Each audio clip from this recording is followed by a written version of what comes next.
Сегодня я решил сымитировать ситуацию случайно потерявшегося человека. Мало того, я взял на себя роль человека, который не готов ни морально, ни материально. То есть у меня нет никаких туристических наборов. Ни палатки, ни рюкзака, ни спального мешка. Казалось бы, ничего. Вот, кстати, хорошее местечко. Пожалуй, присяду.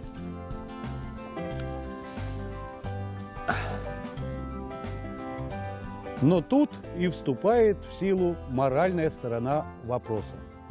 Прежде всего, нужно взять себя в руки. Успокоиться. Если хотите, глубоко подышать. Слава богу, свежего воздуха хватает. Если хотите, можно и помедитировать. Хорошо.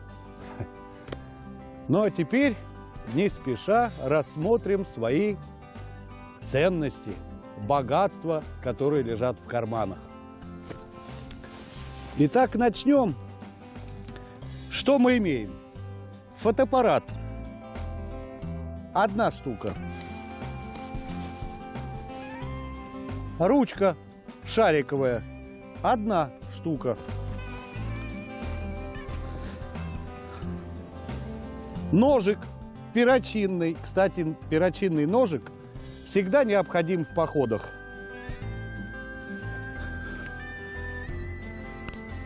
Ключи от дома, где деньги лежат. Кстати, и деньги. Деньги тоже есть. Так, мелочевка. Что еще?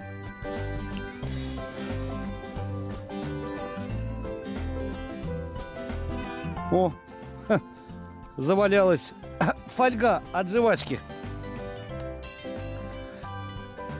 Еще на мне есть одежда, но о ней позже. Итак, что же сделать первым делом?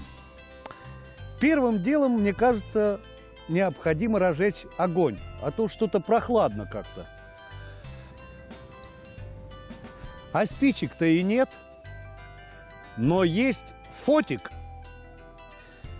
Мне понадобится не сам фотоаппарат, а то, что в нем находится, то есть батарейка. Батарейка у нас, конечно, есть, но вот где бы найти проволочку, здесь ее найти невозможно.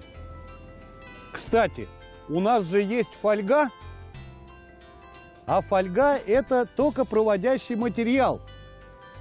Сейчас мы соединим два контакта и попытаемся извлечь искру. Но еще необходим легко воспламеняющийся материал, то есть труд. И он есть у меня, то есть в моей куртке. Вот, мне даже не жалко кусочка материала из моей куртки, лишь бы было тепло. Из этой фольги я аккуратно надрезал и вырезал вот такой элемент. Главное, чтобы в центре этой фольги была тонкая часть, чтобы она быстрее расплавилась и подожгла наш труд. Сейчас пытаемся соединить контакты плюс и минус. Давайте заранее подложим вату. И я здесь уже заготовил березовые коры.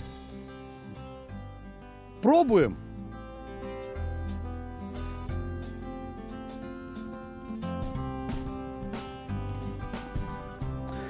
Получилось! Загорелось! А я не верил, что так получится. Гляньте, горит. Ай, хорошо.